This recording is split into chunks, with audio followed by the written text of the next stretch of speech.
good its recognition compared to those recall moments where you're really having to think through. Welcome to another episode of UEN's PDTV.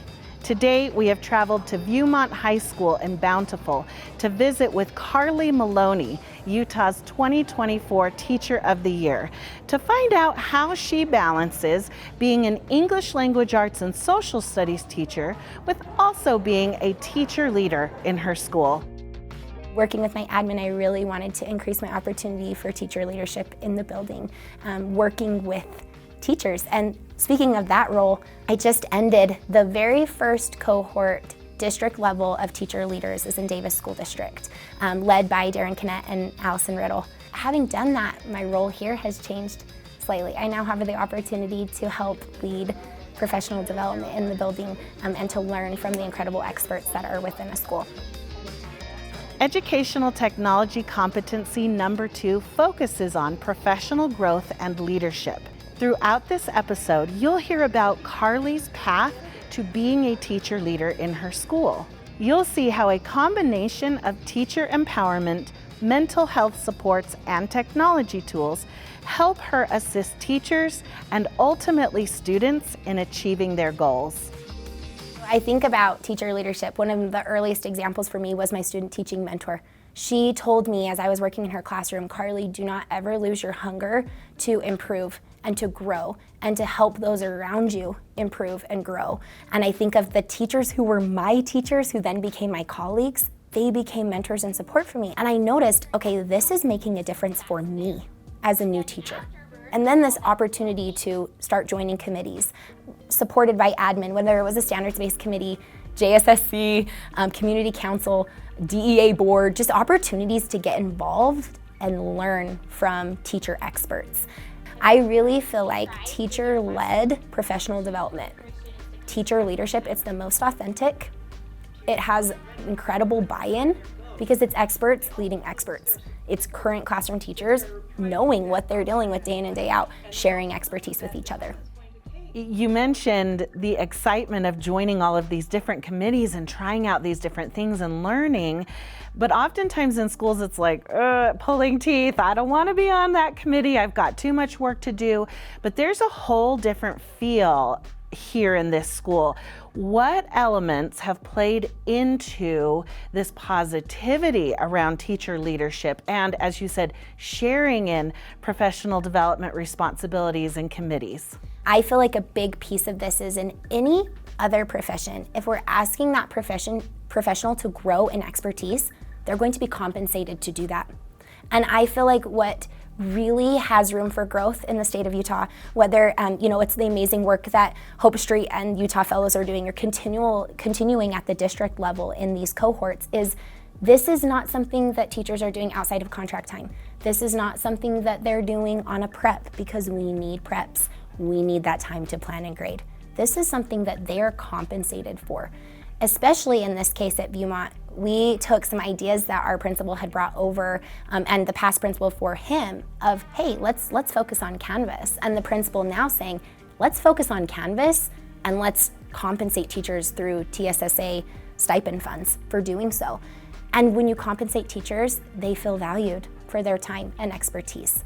This year it's evolved into an opportunity to allow teacher choice. And I think just like in a classroom, when you are showing students the reward, they have choice, they feel valued as an expert, they're gonna buy in.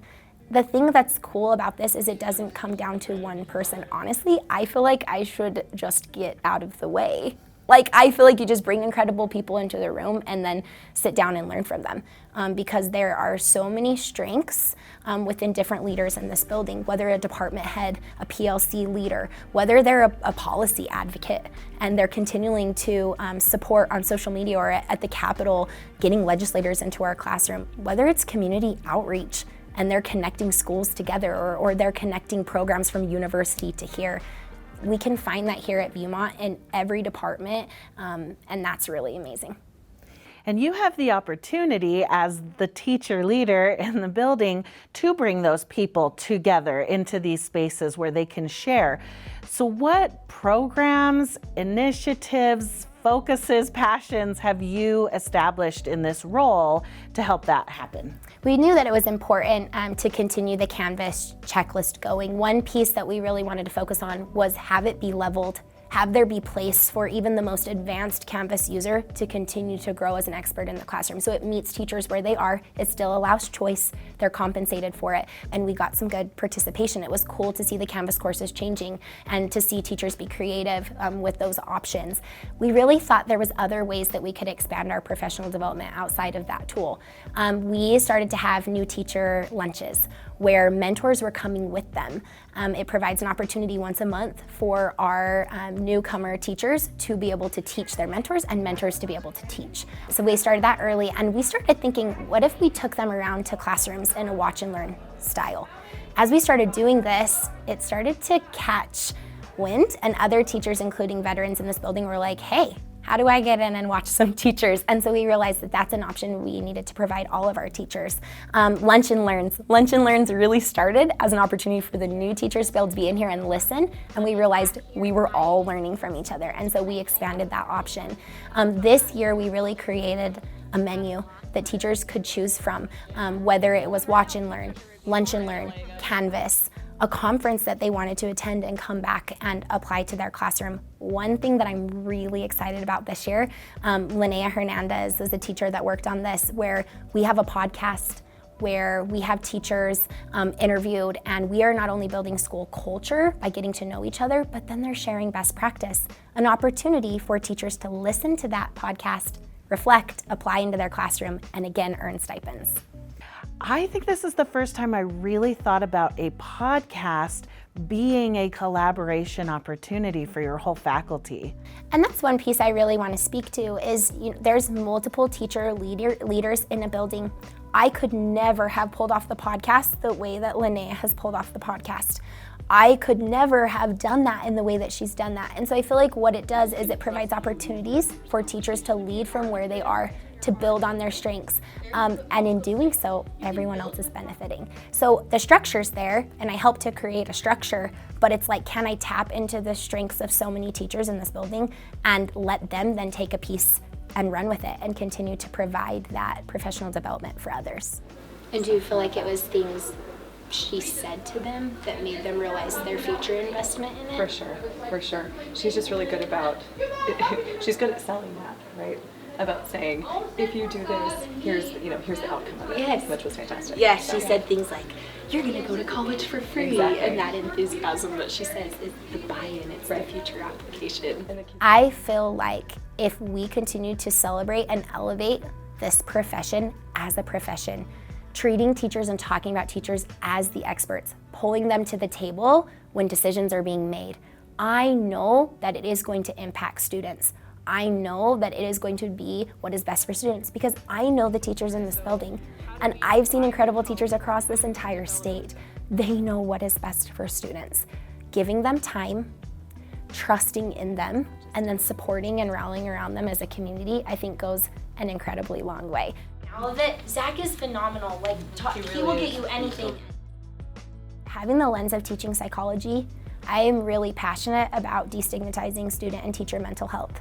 I feel like we need to continue to show up for students, and the way that we're gonna do that is ask the question, who is showing up for teachers? Because this is an occupation you could work 24/7, and especially with COVID, it felt like at times we were working at 24/7. That is not sustainable. We would not ask that of any other profession. And so I feel like having that daily self-care, those boundaries, and destigmatizing it for the adults will then provide the conversation to destigmatize it for our students and to model that for our students. And you can see these elements baked right into the professional learning opportunities that you are organizing.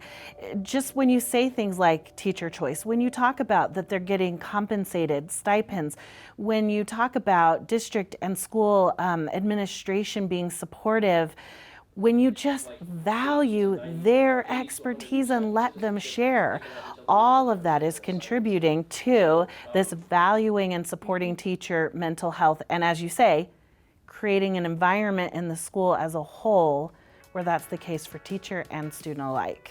I agree. It's ask the teachers in the building what they need. they'll tell you. It could be time to prep and plan. It could be, hey, I need some more resources on supporting multilingual learners. What we did at the end of the year, we had our Lunch and Learn be a feedback focus group. This was an awesome idea from admin. They're like, we want to hear from teachers in our building and what they need going into the Watch and Learns for next year, going into the topics for PD for next year.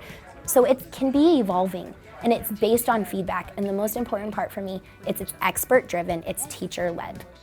What I noticed during the Lunch and Learn is also the subtle plugs and modeling that you did of technology tools.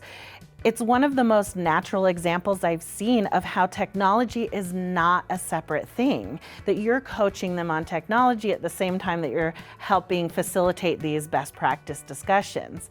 What I want to ask you though is, are there some technology tools that help you specifically in your role as teacher leader as you organize and design these opportunities? Absolutely. I feel like it all comes down to the technology, making things convenient and easy for the expert in the room. And so for me, like using Microsoft Bookings to book the one-on-one coaching cycle appointments that we do, using Word and OneDrive and being able to share that active peer-reviewed Canvas checklist with the teacher. So they're changing it as they're improving their Canvas course. I'm providing feedback in that document. Using as well as we're talking about the podcast, Linnea's used Spotify and brought that in, and it's totally cool to see that piece. And we have a shared faculty Canvas page where teachers can go and they have the menu there. It links them to things like Microsoft Forms, so they can sign up for the Lunch and Learns, they can sign up for the Watch and Learns, they can put in feedback for which topics that they would like to have.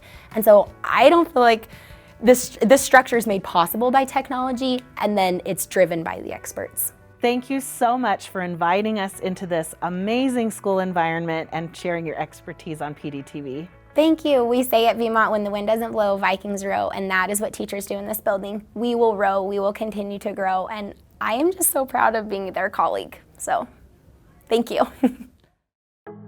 Now that you have seen Carly in action, consider how you can develop as a teacher leader as well.